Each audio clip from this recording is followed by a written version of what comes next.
Hello students. आज का हमारा टॉपिक है फैज़ अहमद फैज़ की नज़्म तन्हाई। इस नज़्म का ख़ुलासा या तशरीह करने से पहले मैं चाहती हूँ कि आप हमारे चैनल को ज़रूर सब्सक्राइब करें और इसे शेयर करना ना भूलें। आज की नज़्म है फैज़ अहमद फैज़ की नज़्म का ख़ुलासा या तशरीह करने से पहले मैं चाहती हूँ कि इनके बारे में थोड़ा तारुफ़ पेश करूँ। फैज़ 1911 ईस्वी में पैदा हुए और 1984 ईस्वी में इनका इंतकाल हुआ। फैज़ अहमद ख़ां इनका नाम है और फैज़ तखल्लुस। पैदाइश इनकी सियालकोट के करीब एक गांव में हुई है। आला तालीम भी इन्होंने हासिल की।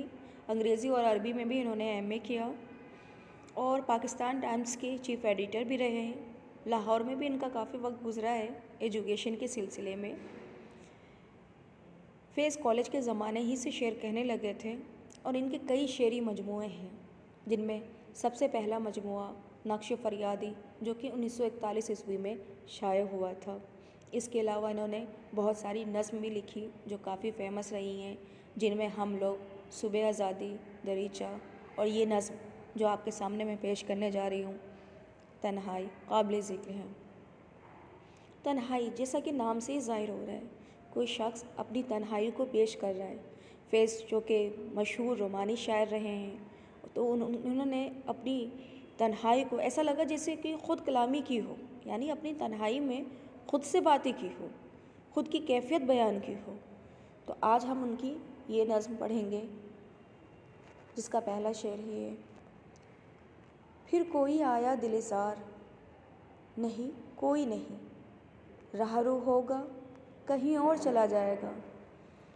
फिर शायर कह रहा है कि फिर कोई आया दिलजार, यानी एक गमज़दा, एक मुसीबत ज़दा दिल खुद को ये कह रहा है कि शायद वो आ चुका।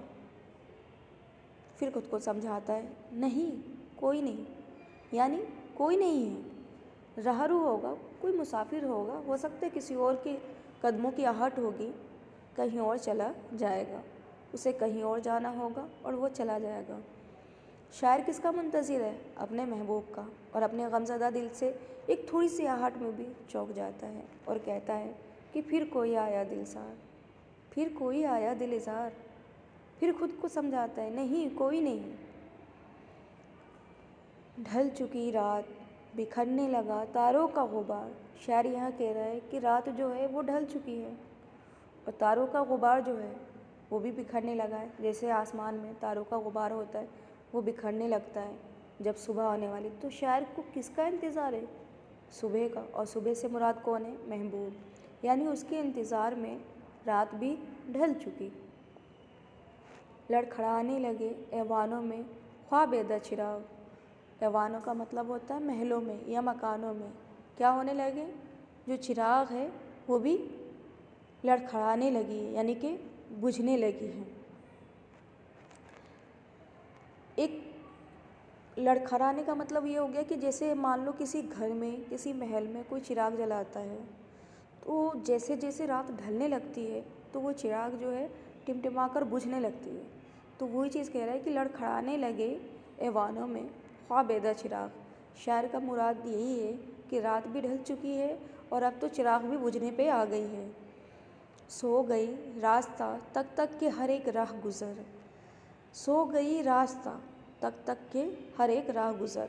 शायर यहाँ पर ये कहना चाह रहा है कि जब मैं किसी का इंतज़ार करता हूँ तो इंतज़ार करते करते, यानी हर एक राह गुज़र, अब मैं तक के इंतज़ार कर रहा हूँ किसका? अपने महबूब का, लेकिन यहाँ जो राह गुज़र है वो यहाँ से गुज़रने लगा।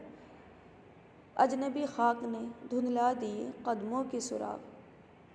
अजनबी खाक ने, अब जाहिर सी बात है, अगर कोई राह गुज़रेगा कहीं से तो उसके कदमों के सुराग, यानी उसकी महबूब के कदमों के सुराग भी क्या है? किसी अजनबी खाक से धुंधला चुके हैं। कैसे धुंधला है? मैं आपको बता देती हूँ कि शायर जो है महबूब का इंतज़ार कर रहा है। वो किसका मुंतज़िर है? अपने महबूब का।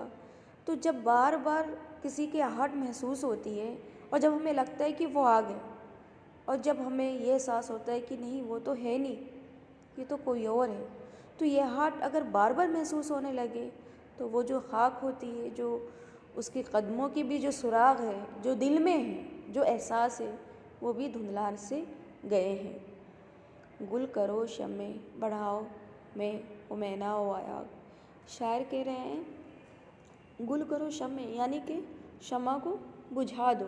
شاعر یہاں بھی مایوس ہے، مایوس اس طرح سے ہے کہ وہ اس نے اپنے دل میں جو محبوب کے لیے محفل سجا رکھی ہے، تو اب کہہ رہا ہے کہ بجھا دو اور میری طرف شراب کا پیالہ بڑھا دو، یعنی اس چیز کو بجھا دو، وہ اس احساس کو بجھانا چاہ رہا ہے جو اس نے اپنے دل میں دبا رکھی تھی یا سجا رکھی تھی۔ تو وہ کہتا ہے کہ گل کرو شمع بڑھاؤ میں نہ ہو آیا، اپنے بے خواب کیواروں کو مقفل کر لو، اپنے بے خواب کیواروں کو مقفل کر لو۔ شاعر یہاں جو خواب کی کیوار سے مراد یہی ہے، بے خواب کیوار سے مراد یہی ہے کہ جو خواب آپ کا پورا نہیں ہو سکتا، تو اس کی کیوار پر یعنی اس کے دروازے پہ انتظار کر کے کیا فائدہ، تو اس کو مقفل کر لو، یعنی کہ اس پر تالا لگا لو۔ شاعر اپنے دل کے دروازوں کو بند کرنا چاہتا ہے، کس کی طرف سے؟ محبوب کی طرف سے، اور وہ کہتا ہے کہ محبوب کی طرف سے جو آہٹ ہے وہ مجھے نہ محسوس ہو۔ کیوں؟ کیونکہ بار بار اس کا جو غم زدہ دل ہے یا دل زار ہے وہ بار بار اس کا ٹوٹ جاتا ہے۔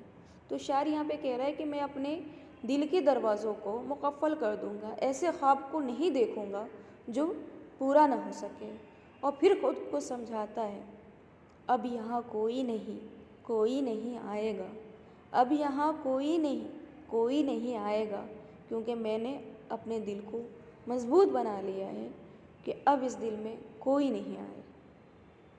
آئی ہوپ آپ کو ہماری ویڈیو سمجھ میں آئی ہوگی، پسند بھی آئی ہوگی، تو اسے لائک ضرور کرنا اور شیئر کرنا مت بھولنا۔